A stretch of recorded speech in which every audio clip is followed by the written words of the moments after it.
Welcome to EO Talks, Eastern Oregon's very own talk show, only here on EOAlive. All right, welcome. Please introduce yourself and tell us what you're doing. Yeah, thank you so much. My name is Jessica Gomez, and I'm running for governor of Oregon. So spent my early years in a low-income Hispanic neighborhood in New York. My parents were pretty non-traditional. I'm the oldest of 4 kids, and they decided that they were going to homeschool us, but instead of doing the school part, they just did the home part. And so I ended up really struggling academically, and even at 9 years old, it was really a struggle for me to read and write. At 12, we moved from New York, and we relocated to Southern Oregon, in a pretty rural area up past Rogue River in an area called Weimar. And my dad was a cabinet maker, and they really wanted to be self-sufficient. They wanted to build a company. And at that time, Oregon was really going through a really challenging fight about timber, and the spotted owl controversy was going on at that time, and the economy had just tanked in that area. And my family really struggled and ended up kind of falling apart. And I spent a little over a year homeless, couch surfing, living out of a car, spent a lot of time in parks. And right around 15, my grandmother tracked me down and she said, "Hey, come back to New York." And she brought me back to the East Coast, helped me to reshape my life. She taught me the value of hard work and how to set goals and how to achieve them. And I did. I ended up returning to Oregon when I was 26. My husband and I started our company. The name of the company is Rogue Valley Microdevices, and we make microchips. It was a great experience way back then. And I feel a little bit nostalgic because back when we started our company, Oregon was really a great place to do business and to be entrepreneurial. And that's changed a lot over the last few years. Yeah, so Business Oregon is really our economic development agency for the state. So Business Oregon, the main part of the budget is really spent on infrastructure. So the budget's about $800 million, about $750. It's probably a little bit more. We probably have more money in there now due to the sort of lots of stimulus dollars, but $100 million is really slated for infrastructure projects across the state. And so as a commissioner, you really get a view of everything happening economic development wise across the state. We've got a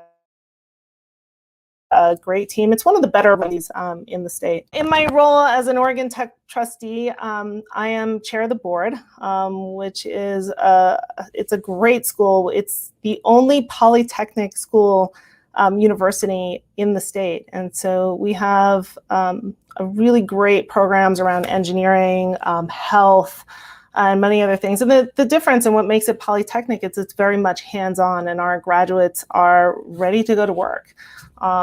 We have 2 campuses. One's in Wilsonville, and the other is in Klamath Falls. And then we have a satellite campus up at Boeing.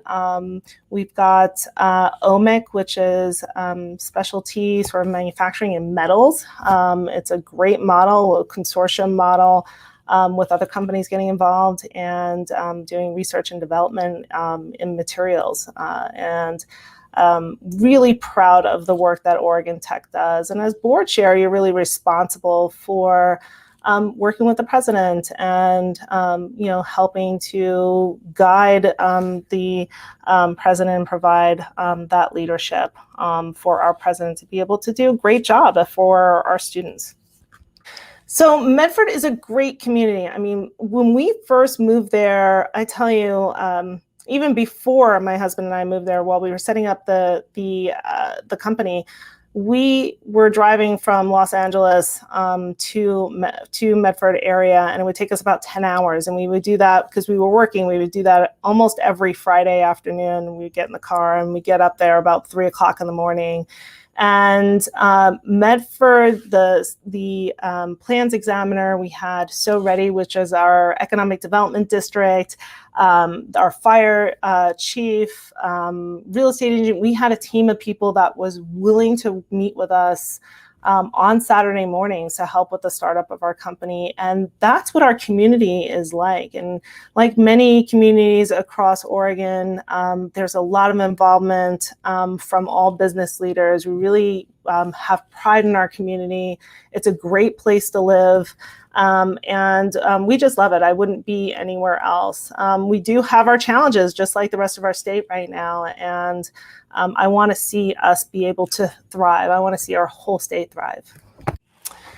Yeah, so the issues that seem to be most important to everyone are pretty common, but given how diverse our state is, they're really talking about economic issues.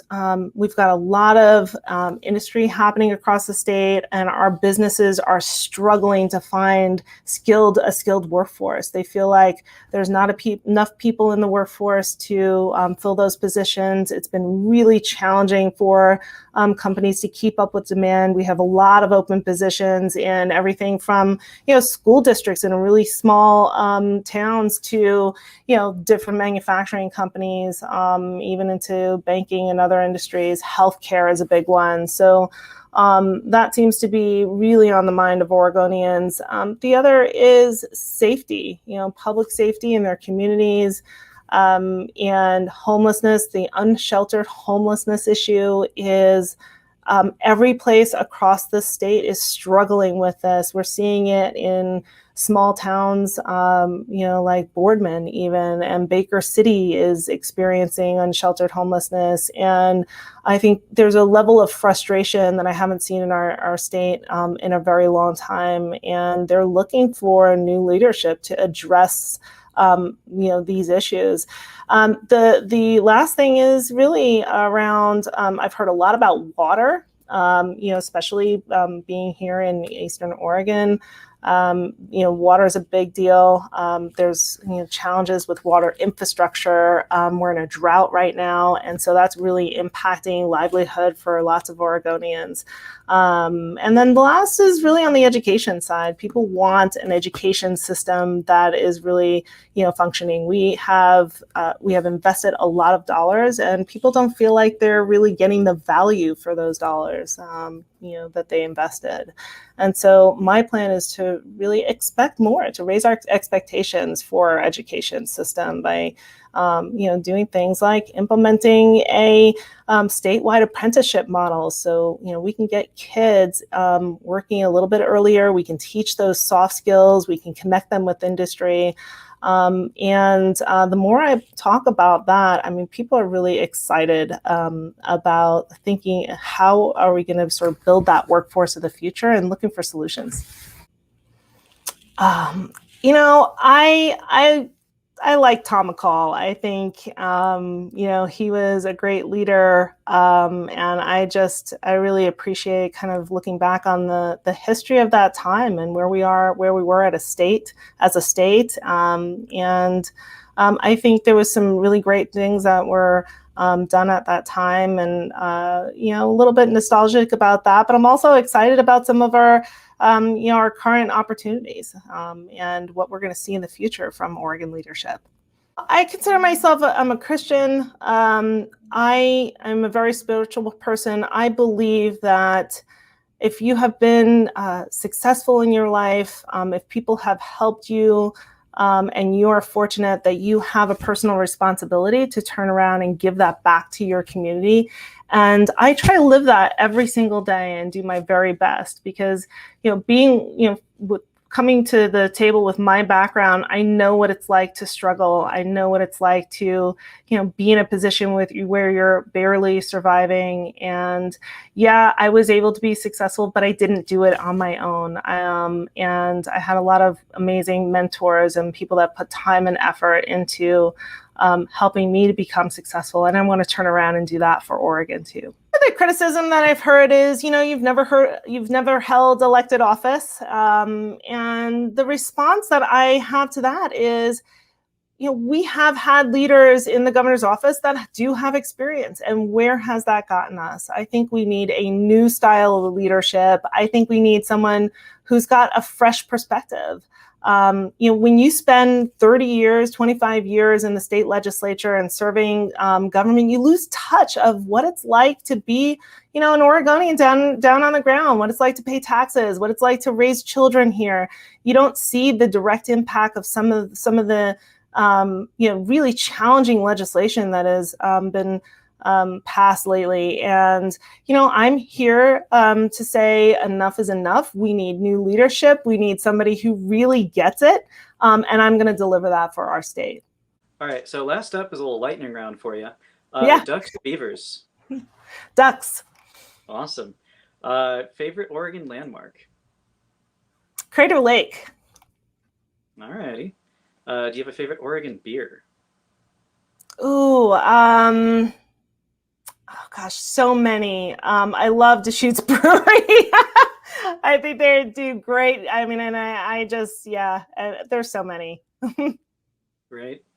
Lastly, do you have a favorite place in Eastern Oregon? I really have loved being here in La Grande. I think you have just a beautiful area here, an amazing community. I got to, go to the car show today and spend time with people, and I just really appreciated that time to be here, to learn about this area.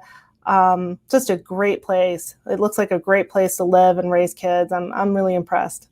Thank you for sharing your community with me. Again, I've really enjoyed it, and I would be honored to have your vote.